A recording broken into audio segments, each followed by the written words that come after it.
Hello everyone, नमस्कार। स्वागत है आप सभी का अक्षवाट के यूट्यूब चैनल पर। मैं रक्षित गुर्जर। तो आज हम कंटिन्यू करेंगे इकोनॉमिक्स क्लास 12th का। हमारा टॉपिक है मौद्रिक प्रवाह वास्तविक प्रवाह के विपरीत है, यानी जो मनी फ्लोज है। Money flows is reciprocal of real flows. इसका कहने का मतलब क्या है? इसका कहने का मतलब ये कि जो वास्तविक प्रवाह है उसके अपोजिट होता है या विपरीत होता है कौन? मौद्रिक प्रवाह। यानी पहले जो वास्तविक प्रवाह है वो होता है और उसके बाद ही मौद्रिक प्रवाह होता है। तो ऐसा कैसे होता है उसको समझते हैं हम इस वाली वीडियो में। तो स्टार्ट करते हैं। सबसे पहले इस टॉपिक का मीनिंग समझते हैं। जो मौद्रिक प्रवाह वास्तविक प्रवाह के विपरीत होता है, ऐसा क्यों होता है? क्योंकि पहले वास्तविक प्रवाह होता है और उसके बाद ही मौद्रिक प्रवाह किया जाता है। मैंने इसके पहले की वीडियोस में आपको बताया कि वास्तविक प्रवाह क्या होता है, मौद्रिक प्रवाह क्या होता है।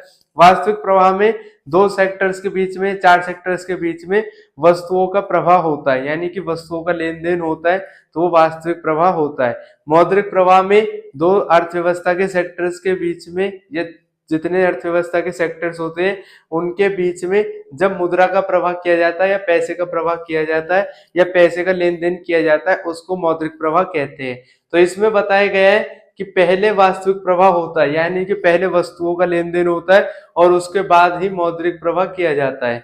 यानी जब पहले हम वस्तुओं को लेते तो उसके बदले में ही पैसा दिया जाएगा।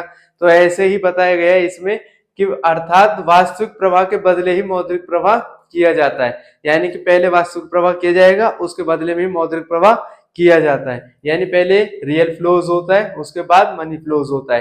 पहले अर्थव्यवस्था के क्षेत्रों के बीच में वस्तुओं का लेन देन होता है और तभी उसके बाद में अर्थव्यवस्था के जो क्षेत्र होते हैं यानी इकोनॉमी के जो सेक्टर्स होते हैं उनके बीच में मनी का फ्लो होता है। इसको बिल्कुल सिंपल भाषा में हम समझते हैं कि जैसे हम दुकान पर जाते हैं और सामान लेते हैं, तो पहले हम सामान लेते हैं, तो यानी कि पहले वास्तविक प्रवाह होता है, पहले वस्तुओं का लेन देन होता है, उसके बाद में हम पैसे देते हैं, ठीक है। तो उसके बाद में मौद्रिक प्रवाह किया जाता है। तो ये मौद्रिक प्रवाह क्यों किया जाता है, यानी हम पैसे क्यों देते हैं? क्योंकि हमने पहले सामान लिया है, यानी कि हमने पहले वास्तविक प्रवाह किया है। तो अब हम समझते हैं इसके एग्जाम्पल्स को और अच्छी तरह से। सबसे पहले जो उत्पादक क्षेत्र होते हैं, यानी कि जो वस्तुओं का निर्माण करते हैं, वस्तुओं को बनाते हैं, वहां से वस्तुओं का प्रवाह परिवार क्षेत्र की तरफ होता है।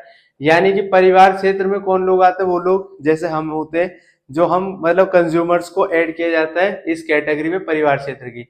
तो उत्पादक क्षेत्र से हम क्या लेते हैं? वस्तुओं को लेते हैं। अपनी डेली लाइफ में हम बहुत सारे सामान लेते हैं, जैसे बिस्किट है, ब्रेड है, और भी बहुत सारा सामान होता है, आटा है। तो ये सब सामान हम कहाँ से लेते हैं? उत्पादक क्षेत्र से।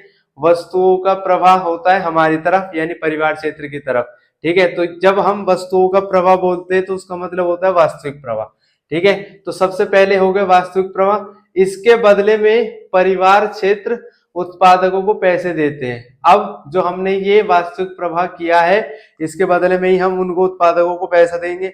ऐसा तो नहीं है कि हम सामान ऐसे ले लेंगे और पैसे देंगे नहीं, तो ये बिल्कुल गलत हो जाता है। तो उत्पादक क्षेत्र से वस्तुओं का प्रवाह किया जाएगा, तो ये वास्तविक प्रवाह है। अब ये वास्तविक प्रवाह हुआ है तो इसके बदले में ही क्या होगा? मौद्रिक प्रवाह होगा। तो परिवार क्षेत्र से उत्पादकों को पैसे दिए जाते हैं। इसका सेकंड एग्जांपल भी है, जैसे हम होते परिवार क्षेत्र में, तो परिवार क्षेत्र से उत्पादक क्षेत्र को, मैंने पहले भी समझाया कि जो परिवार क्षेत्र के लोग होते हैं वो उत्पादकों को भूमि देते हैं, मशीन देते हैं, जमीन देते हैं, और जो लेबर्स होते हैं उसकी तरह भी कई बार काम करते हैं, ठीक है, जो मतलब लोग होते हैं। तो हम सपोर्ट करते हैं उत्पादक क्षेत्र को, हम उसको जो उत्पादन के कारक बन गए, यानी कि जो कारक सेवा जिनको हम बोलते हैं, तो हम उत्पादन के साधन उनको प्रोवाइड करते हैं। किसको? उत्पादक क्षेत्र को। अब परिवार क्षेत्र से उत्पादक क्षेत्र को उत्पादन के साधन यानी कारक सेवा, जिसमें भूमि आ जाती है यानी जमीन आ जाती है, मशीन्स आ जाती है, लेबर्स आ जाते हैं जो काम करते हैं लोग, इसका प्रभाव होता है। यानी कि हम पहले उत्पादकों को कारक सेवा देते हैं, यानी कोई जमीन दे दी हमने, ठीक है, यह वास्तविक प्रवाह है। अब ये किसका एग्जाम्पल है? वास्तविक प्रवाह का।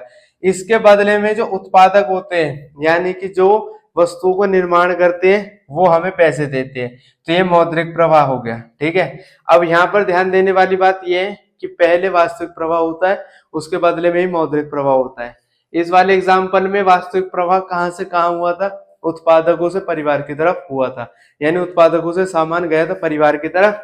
और मौद्रिक प्रवाह कहाँ से कहाँ हुआ था? परिवार से उत्पादक की तरफ। ठीक है, यहाँ पर जो सामान दिया था वो परिवार ने दिया तो उत्पादक को, तो पैसे कौन देगा? उत्पादक देगा। किसको? परिवार को।